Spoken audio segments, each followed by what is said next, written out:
y la dopamina. Es por algo que solo puede cultivarse con tiempo, con pérdidas, con caídas y levantadas.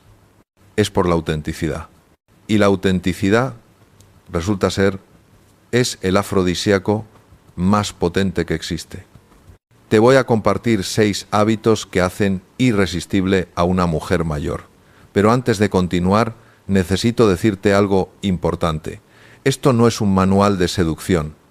No es una lista de trucos para manipular la atención de alguien más. Esto es algo mucho más profundo. Es un viaje hacia el tipo de magnetismo que nace desde adentro. El tipo que no se apaga cuando las luces se encienden. El tipo que permanece cuando la conversación termina y la persona se va a su casa. Pero no puede dejar de pensar en ti, porque hubo algo en tu presencia, algo inexplicable, algo que su cerebro reconoció como real. Tal vez tú también lo has sentido alguna vez. Tal vez has conocido a una mujer así, una mujer que entra a una sala y todos voltean, no porque sea la más joven, no porque sea la más llamativa, sino porque hay algo en ella. Una calma, una certeza, un brillo interior que no necesita gritar para ser visto.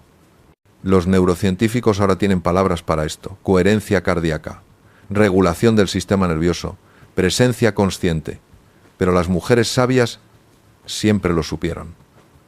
Siempre supieron que el verdadero poder no viene de afuera, viene de haber hecho las paces contigo misma. Pero antes de revelarte estos 6 hábitos, necesitas entender algo fundamental sobre tu cerebro, algo que cambiará por completo la forma en que te ves a ti misma. Durante décadas, la neurociencia creyó que el cerebro era una máquina fija, que después de cierta edad ya no cambiaba, que las neuronas que perdías nunca regresaban, que la flexibilidad mental era patrimonio exclusivo de la juventud. Pero estaban equivocados. El descubrimiento de la neuroplasticidad cambió todo. Hoy sabemos que tu cerebro sigue cambiando hasta el último día de tu vida. Sigue creando nuevas conexiones. Sigue refinando sus circuitos. Y aquí viene lo fascinante. El cerebro de una mujer madura no es un cerebro en declive. Es un cerebro en integración. Las investigaciones muestran algo extraordinario. La corteza prefrontal, esa región del cerebro responsable de la toma de decisiones, la regulación emocional y la empatía, alcanza su máxima integración alrededor de los 40 y 50 años. Esto significa que una mujer madura tiene una ventaja neurológica, una ventaja que ninguna crema puede darte, ningún procedimiento estético puede replicar. Tu cerebro ha aprendido a conectar los puntos, ha visto patrones, ha vivido suficientes historias como para reconocer cuándo algo es real y cuándo es una ilusión. Y eso se traduce en presencia, en claridad, en una forma de estar en el mundo que otros perciben de manera inconsciente. Porque aquí está el secreto. Los seres humanos tenemos algo llamado neuronas espejo. Estas neuronas se activan cuando observamos a alguien más. Literalmente sentimos lo que la otra persona siente. Si alguien está nervioso, nuestras neuronas espejo lo detectan y nos ponemos nerviosos también. Si alguien está en paz, sentimos esa paz. Y una mujer que ha hecho su trabajo interno. Una mujer que ha integrado sus sombras, que ha perdonado sus errores, que ha aprendido a habitar su cuerpo sin guerra. Esa mujer emite una señal neurológica de calma, de coherencia. Y esa señal es magnética. No porque ella esté intentando atraer, sino porque ella simplemente es. Entonces, ¿cuáles son estos 6 hábitos que hacen diferente a estas mujeres que parecen brillar desde adentro? El primero es el más sutil y quizá por eso mismo el más poderoso. La presencia consciente. Déjame pintarte una escena. Estás en una reunión, hay conversaciones por todos lados, risas, interrupciones, teléfonos que suenan, y en medio de todo ese ruido hay una mujer sentada frente a ti. No está revisando su teléfono, no está planeando su siguiente frase, no está mirando por encima de tu hombro para ver si hay alguien más interesante. Está aquí, contigo, completamente.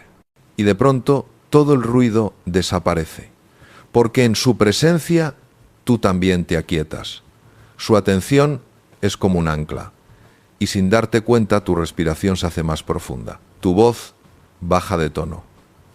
Empiezas a decir cosas que no habías planeado decir. Cosas reales, porque te sientes vista, te sientes escuchada. Y ese sentimiento es tan raro en este mundo acelerado que se vuelve adictivo. La presencia consciente no es una técnica, no es algo que puedas fingir. Es el resultado de haber estado presente contigo misma el tiempo suficiente como para poder ofrecérselo a alguien más. Los estudios sobre meditación nos muestran algo fascinante. Cuando una persona practica la atención plena de manera regular, su cerebro comienza a generar más ondas teta. Estas ondas están asociadas con estados de calma profunda y conexión empática. Pero aquí viene lo interesante. Estas ondas teta no solo afectan a la persona que medita, afectan a quienes están cerca. Hay una sincronización neuronal que sucede cuando dos personas están verdaderamente presentes. Sus cerebros literalmente empiezan a latir en la misma frecuencia. Esto ha sido medido con electroencefalogramas. No es poesía, es biología. Y cuando una mujer madura te ofrece su presencia completa, tu cerebro lo reconoce. Lo registra como algo precioso, como algo que no quieres perder. Tal vez tú también lo has experimentado. Ese momento donde alguien te miró realmente, no con la mirada superficial que damos en el metro o en la fila del supermercado, sino con esa mirada que dice, estoy aquí, contigo, ahora. Esa mirada cambia algo en ti, algo químico, la oxitocina empieza a liberarse, esa hormona del vínculo, esa molécula que nos hace sentir seguros, conectados, amados. Y aquí está la paradoja hermosa. Una mujer que ha vivido lo suficiente como para saber que el tiempo es el recurso más valioso que tenemos, esa mujer no desperdicia su atención, no la fragmenta, no la regala a medias. Cuando te la da completa. Y eso es irresistible. Porque en un mundo donde todos están distraídos, la presencia total es un superpoder. Pero permíteme decirte algo más. La presencia consciente no significa que estés de acuerdo con todo. No significa que no tengas límites. No significa que te pierdas en el otro. Significa exactamente lo contrario. Significa que estás tan centrada en ti misma que puedes permitirte estar completamente con alguien más sin perder tu centro. Es como un árbol con raíces profundas. El viento puede soplar, las ramas pueden moverse, pero el árbol no se cae, porque sus raíces lo sostienen. Una mujer con presencia consciente es ese árbol. Puede estar contigo en la tormenta sin ahogarse en ella. Puede escucharte sin cargarse tu dolor. Puede verte sin juzgarte. Y eso, en un nivel muy profundo, es lo que todos buscamos. Alguien que pueda sostener el espacio para nosotros sin colapsar. Entonces, ¿cómo se cultiva esto? ¿Cómo desarrollas presencia consciente? No es algo que puedas forzar, pero puedes crear las condiciones para que emerja. Empieza por estar contigo misma, sin distracciones, sin pantallas, sin ruido, solo tú y tu respiración. Solo tú y el latido de tu corazón. Al principio, tu mente va a resistirse, va a querer escapar, va a traer listas de pendientes, preocupaciones, memorias. Pero si te quedas ahí, si respiras a través de la incomodidad, algo empieza a cambiar, empiezas a notar el espacio entre tus pensamientos. Empiezas a darte cuenta de que tú no eres tus pensamientos, eres quien los observa. Y esa diferencia lo cambia todo. Porque cuando aprendes a observar tus propios pensamientos sin identificarte con ellos, puedes hacer lo mismo con las emociones de otros. Puedes escucharlos sin perderte en su historia. Puedes estar con ellos sin convertirte en ellos. Y esa capacidad es magnética. Pero la presencia sin esto que viene ahora se vuelve vacía. La autoaceptación radical Hay un arte japonés antiguo llamado kintsugi. Cuando una pieza de cerámica se rompe, en lugar de esconder las grietas o tirar la pieza, los artesanos japoneses reparan las fracturas con oro líquido. Y el resultado es extraordinario. La pieza no solo queda reparada, queda más hermosa que antes. Las grietas se vuelven parte de su historia, parte de su belleza. Una mujer que practica la autoaceptación radical es como una pieza de kintsugi. Ha estado rota, lo sabe, no lo esconde, no lo disfraza. Ha tomado sus fracturas y las ha integrado con oro, con compasión, con ternura a sí misma, y eso la hace deslumbrante, porque aquí está la verdad que la industria de la belleza no quiere que sepas. La perfección no es atractiva, la perfección es aburrida, la perfección es predecible.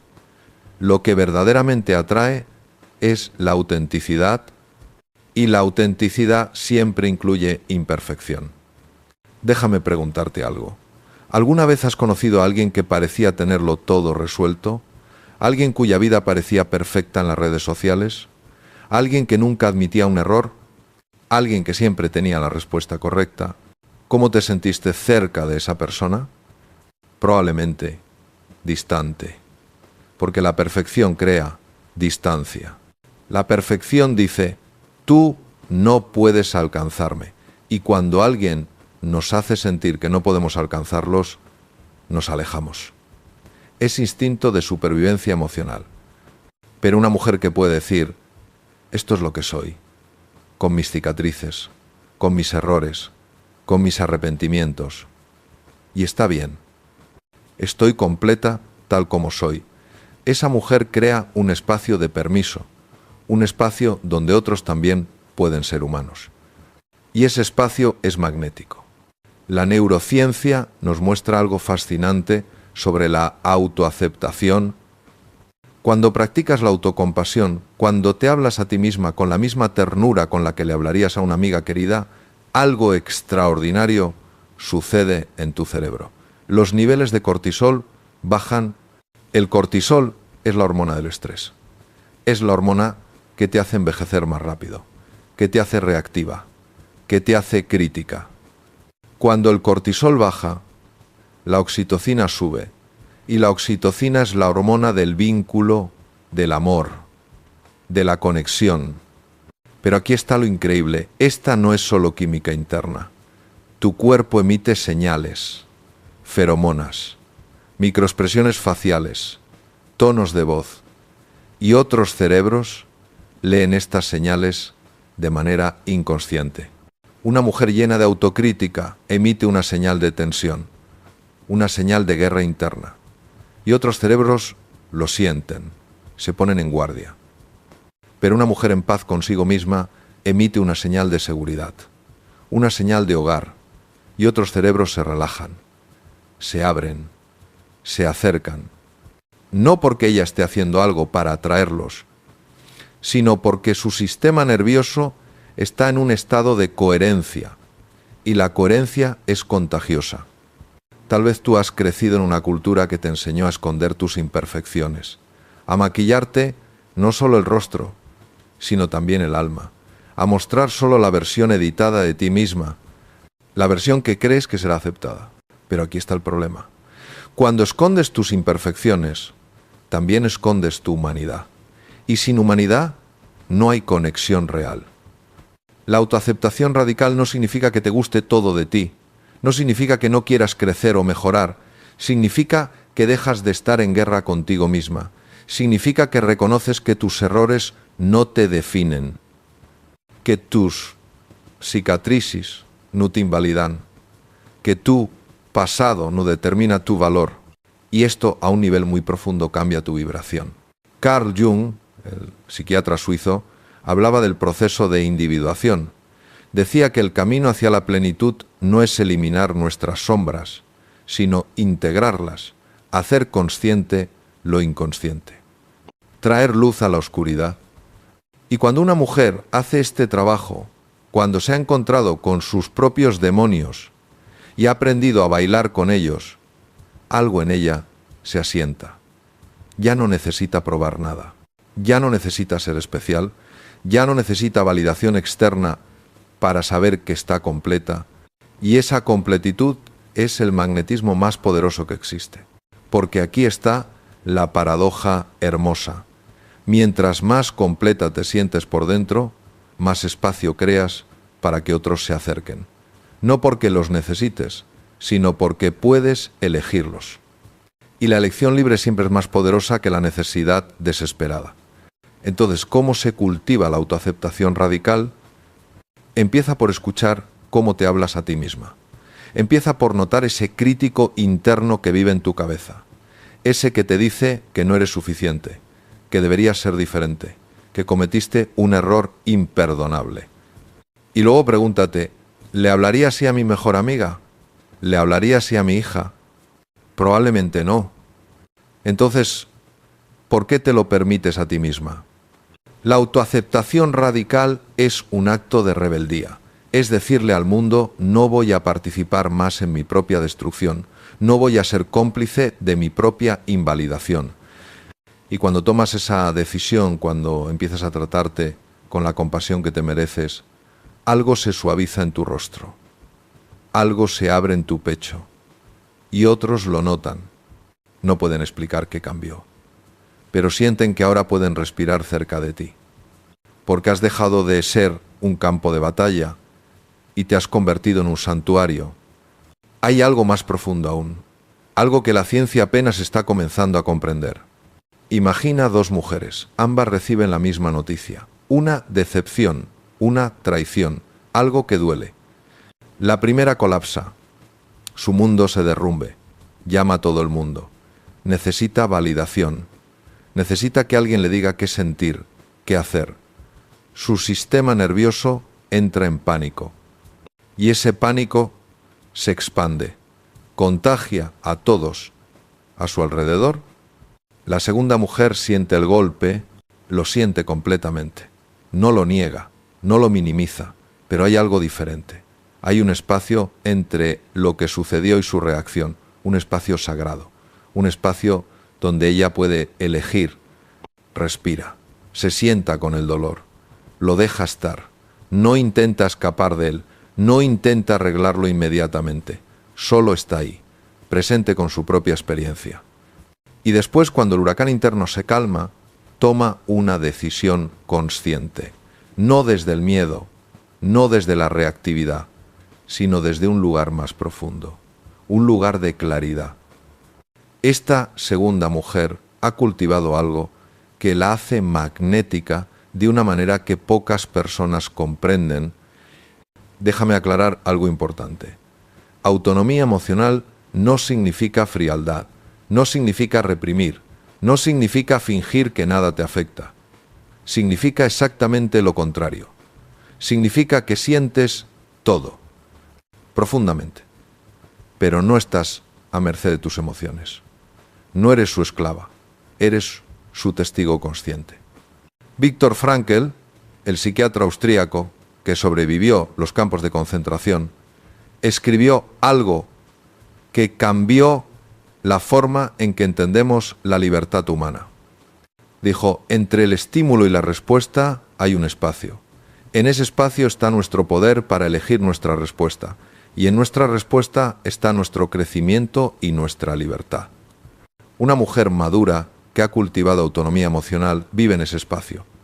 Ha aprendido que las emociones son como el clima, vienen y van, hay tormentas, hay días soleados, pero ella no es el clima.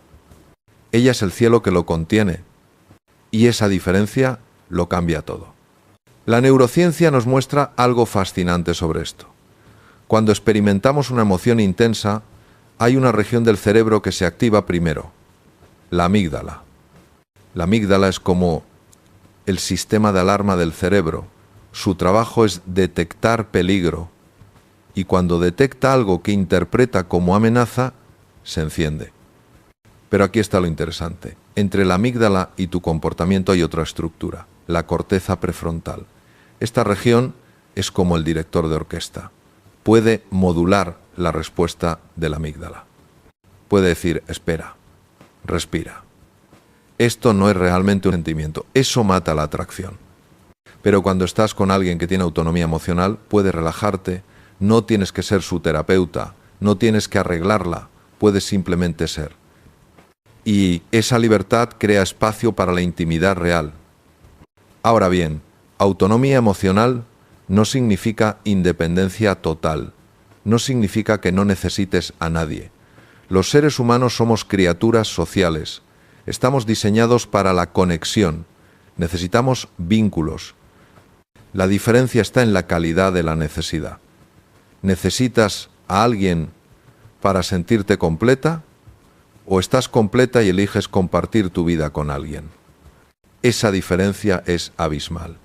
La primera es dependencia, la segunda es elección, y la elección libre siempre es más poderosa que la necesidad desesperada. Una mujer con autonomía emocional no busca a alguien que la complete, busca a alguien con quien crear algo más grande que la suma de las partes, no busca a alguien que llene sus vacíos. Busca a alguien con quien expandir su plenitud. Y esa búsqueda desde la completitud es magnética. Entonces, ¿cómo se cultiva la autonomía emocional? Se cultiva en los pequeños momentos. Cada vez que sientes una emoción intensa y en lugar de reaccionar inmediatamente, te das un espacio. 5 respiraciones profundas. Una caminata alrededor de la manzana. Un momento de silencio antes de responder ese mensaje. Se cultiva cada vez que te preguntas, ¿qué necesito realmente en este momento? En lugar de, ¿qué necesito que haga la otra persona?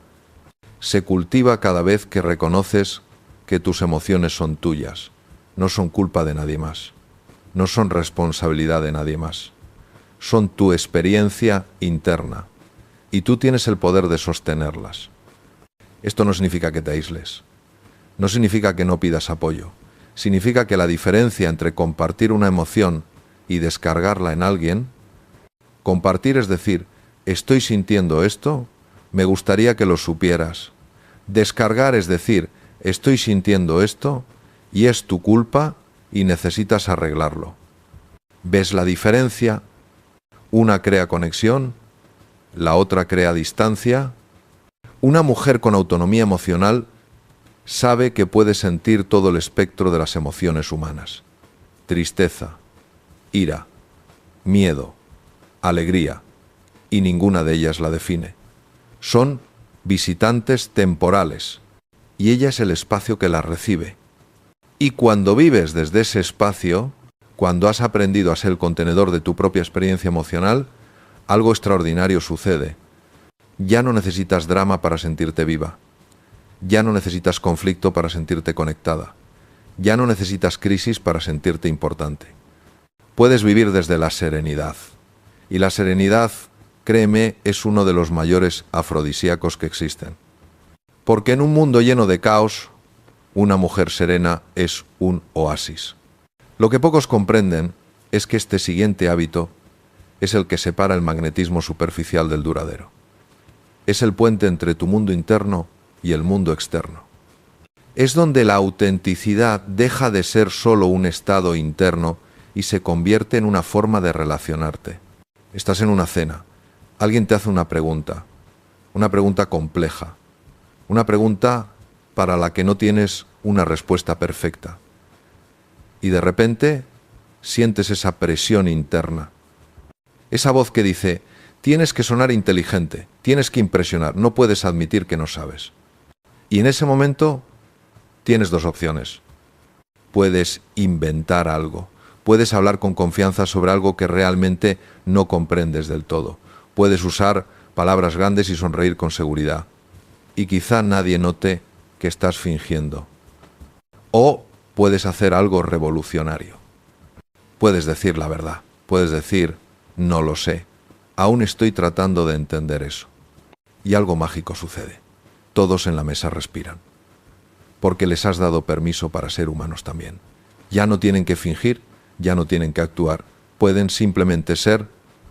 Eso es comunicación auténtica, no es decir todo lo que piensas sin filtro, no es usar la honestidad brutal como excusa para ser cruel, es que todo lo que dices sea verdad y que provenga de un lugar de integridad, no de estrategia. Brené Brown, la investigadora que ha dedicado su carrera al estudio de la vulnerabilidad, descubrió algo fascinante. Hizo estudios neurológicos donde medía qué pasaba en el cerebro de las personas cuando presenciaban vulnerabilidad auténtica en otros. Y encontró que cuando alguien es genuinamente vulnerable, cuando admite sus miedos, sus errores, sus incertidumbres, algo se activa en el cerebro del observador. Las áreas asociadas con la conexión social se encienden, la oxitocina se libera. Hay una sincronización neuronal. Literalmente, la vulnerabilidad crea vínculo. Pero aquí está lo crucial. Tiene que ser vulnerabilidad auténtica, no vulnerabilidad estratégica, no vulnerabilidad performativa, no déjame compartir algo personal para que te sientas cerca de mí. Los seres humanos tenemos detectores muy sofisticados de autenticidad. Están cableados en nuestro sistema nervioso. Podemos detectar incongruencia en microsegundos. Podemos sentir cuando las palabras no coinciden con el tono de voz, cuando la sonrisa no llega a los ojos, cuando algo está apagado, y cuando detectamos esa incongruencia, nos alejamos. No conscientemente, pero nuestro sistema nervioso dice, aquí no hay seguridad, aquí hay peligro. Pero cuando alguien es congruente, cuando lo que dice coincide con lo que siente, cuando su lenguaje corporal está alineado con sus palabras, nuestro sistema nervioso dice, aquí puedo descansar. Esta persona es segura y esa seguridad percibida es magnética. Una mujer madura que ha aprendido a comunicarse auténticamente tiene una ventaja extraordinaria. Ha vivido suficiente como para saber que las máscaras son agotadoras, que fingir es insostenible, que la verdad, aunque sea incómoda al principio, siempre es más fácil que la mentira, porque las mentiras requieren memoria, requieren energía, requieren estar constantemente vigilante para no contradecirse. Pero la verdad es simple, la verdad es ligera, la verdad te libera. Tal vez has estado en una conversación donde algo se siente falso, donde las palabras son correctas pero algo no cuadra, donde todo parece demasiado perfecto, demasiado pulido, demasiado ensayado. ¿Cómo te sentiste en esa conversación? Probablemente incómoda, probablemente con ganas de terminarla, porque tu sistema nervioso estaba en alerta. Estaba diciendo, algo aquí no es real, protégete. Ahora piensa en una conversación donde alguien fue genuinamente honesto contigo, donde admitió algo imperfecto, donde se mostró humano, donde bajó la guardia. ¿Cómo te sentiste? Probablemente más cerca, probablemente con ganas de compartir algo tuyo también, porque se creó un espacio de seguridad, un espacio donde la imperfección es permitida, donde puedes ser tú misma. Ese espacio es el resultado de la comunicación auténtica. Ahora bien, esto no significa que tengas que compartir todo con todos. Los límites siguen siendo importantes. La intimidad se gana. No todos merecen acceso a tus capas más profundas. Pero significa que lo que eliges compartir sea verdad, que no estés actuando un personaje, que no estés diciendo lo que crees que la otra persona quiere escuchar. Martin Buber, el filósofo judío, hablaba de dos tipos de relaciones, la relación yo-ello y la relación yo-tú. En la relación yo-ello, el otro es un objeto, un medio para conseguir algo, una transacción. Le hablas estratégicamente, dices lo que funciona, usas las palabras correctas para obtener el resultado que deseas. Pero en la relación yo-tú, el otro es un sujeto, una conciencia, un alma. Y la comunicación no es estrategia, es encuentro real entre dos seres. Y ese encuentro real, aunque sea breve, marca, deja huella. Porque en un mundo lleno de transacciones, el encuentro real es precioso. Una mujer que puede decir me equivoqué sin defensividad, una mujer que puede decir no tengo todas las respuestas sin sentirse menos, Una mujer que puede decir esto me dolió sin convertirse en víctima. Esa mujer irradia una fuerza que desarma y atrae al mismo tiempo. Porque la vulnerabilidad auténtica no es debilidad. Es coraje. Es la valentía de ser vista completamente. Con todas tus imperfecciones, con todas tus dudas. Y confiar en que aún así eres suficiente. Y ese tipo de coraje es contagioso. Entonces, ¿cómo se cultiva la comunicación auténtica? Empieza por hacer una pausa antes de hablar. Por preguntarte, ¿esto que voy a decir es verdad o es lo que creo que debería decir? Empieza por notar cuando estás actuando, cuando estás usando un tono de voz que no es realmente tuyo, cuando estás sonriendo automáticamente aunque no sientas alegría. No se trata de juzgarte por eso. Todos lo hacemos. Es supervivencia social. Pero se trata de notarlo. Porque lo que notas puedes cambiar y poco a poco puedes empezar a practicar decir verdades pequeñas. Realmente no me apetece hacer eso, no estoy segura de cómo me siento al respecto, necesito tiempo para pensar en esto. Al principio, esto puede sentirse aterrador, porque estamos tan acostumbrados a complacer, a decir lo que otros quieren escuchar, a mantener la paz a costa de nuestra propia verdad. Pero cuando empiezas a practicar la honestidad gentil, cuando empiezas a honrar tu verdad, algo se alinea dentro de ti. Empiezas a caminar más erguida, empiezas a respirar más profundo, empiezas a sentirte más tú. Y otros lo notan, no pueden explicar qué cambió. Pero hay algo diferente en ti. Hay una integridad, una coherencia. Y esa coherencia es magnética. Porque en un mundo lleno de máscaras, un rostro verdadero es revolucionario. Pero espera, porque estos dos últimos hábitos son los que transforman todo lo anterior en un campo magnético permanente. Son los que elevan el magnetismo de lo atractivo a lo inolvidable, de lo temporal a lo trascendente. Hay una diferencia abismal entre tener información y poseer sabiduría. La información vive en los libros, en las pantallas, en los cursos que tomamos y las conferencias que escuchamos.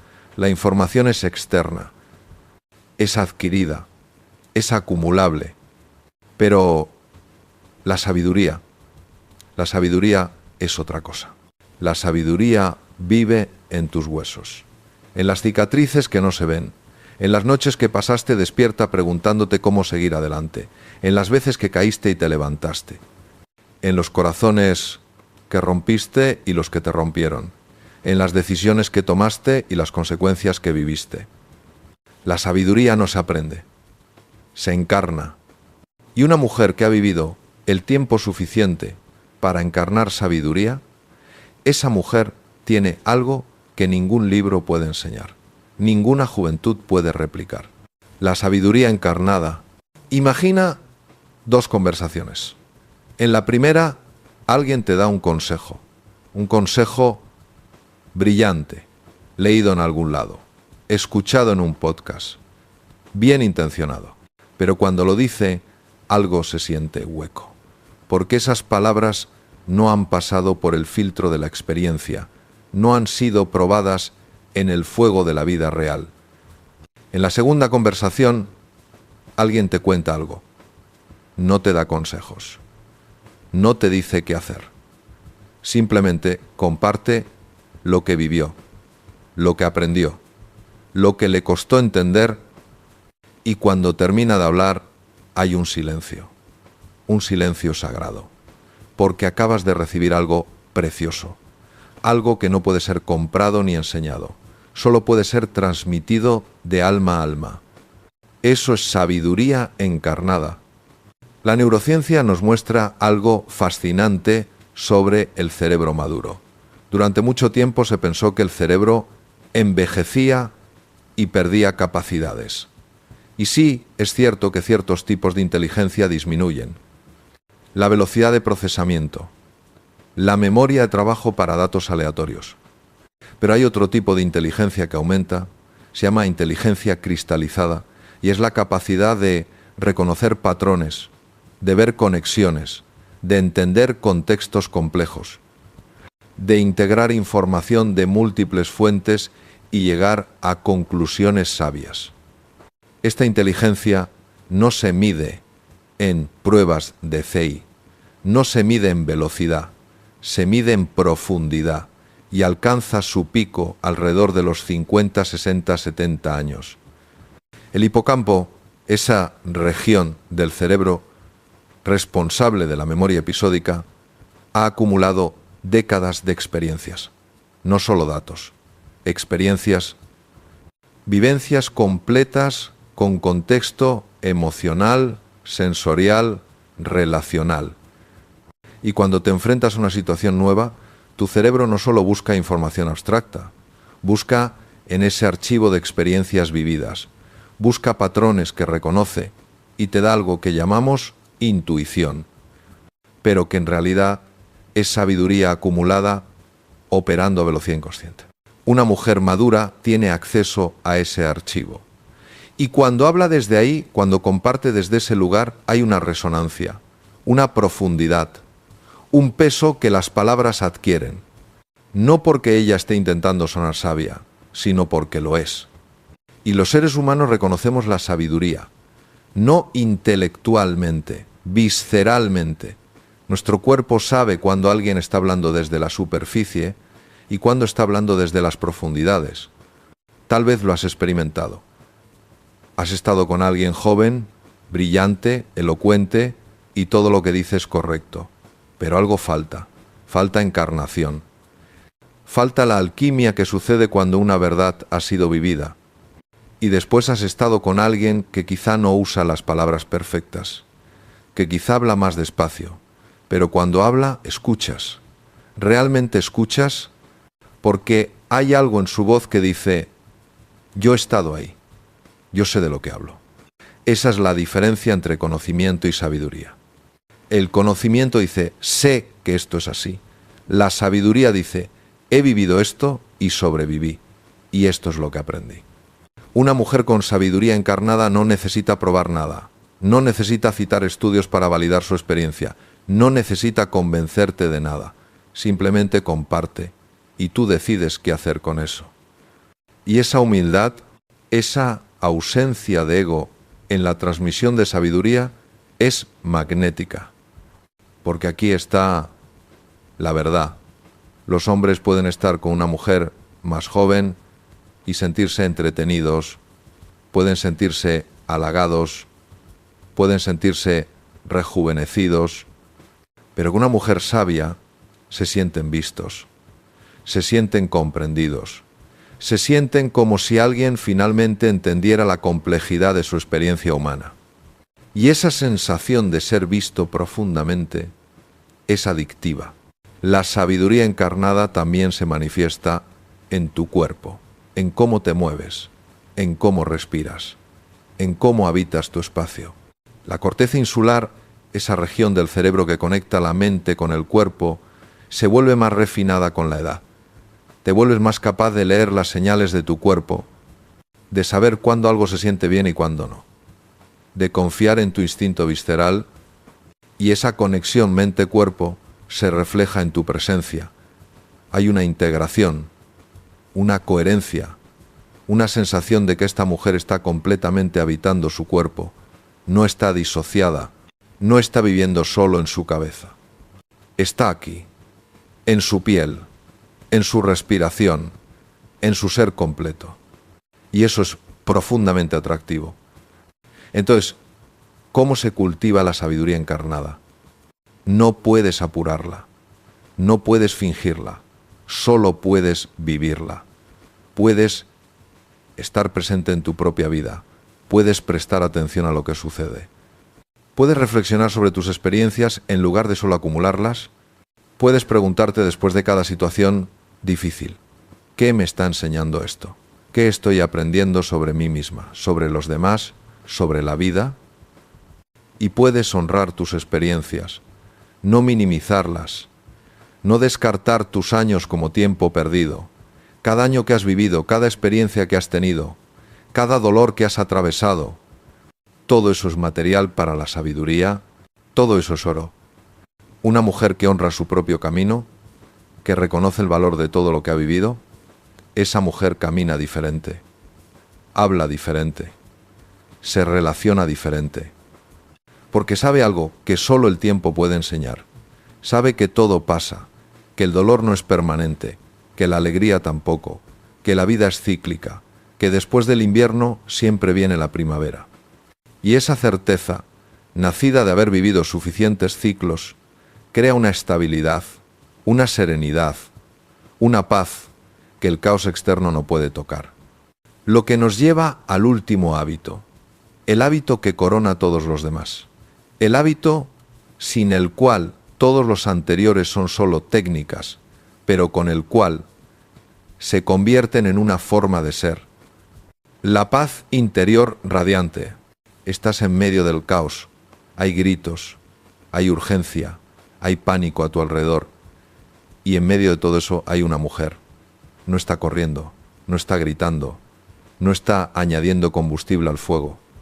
Está tranquila. No es la calma de la negación, no es la calma de la disociación, es la calma de quien ha aprendido que el caos externo no tiene que convertirse en caos interno, que puede haber tormenta afuera mientras adentro hay paz. Y algo extraordinario sucede. Todos empiezan a gravitar hacia ella. No conscientemente, pero sus sistemas nerviosos buscan regulación.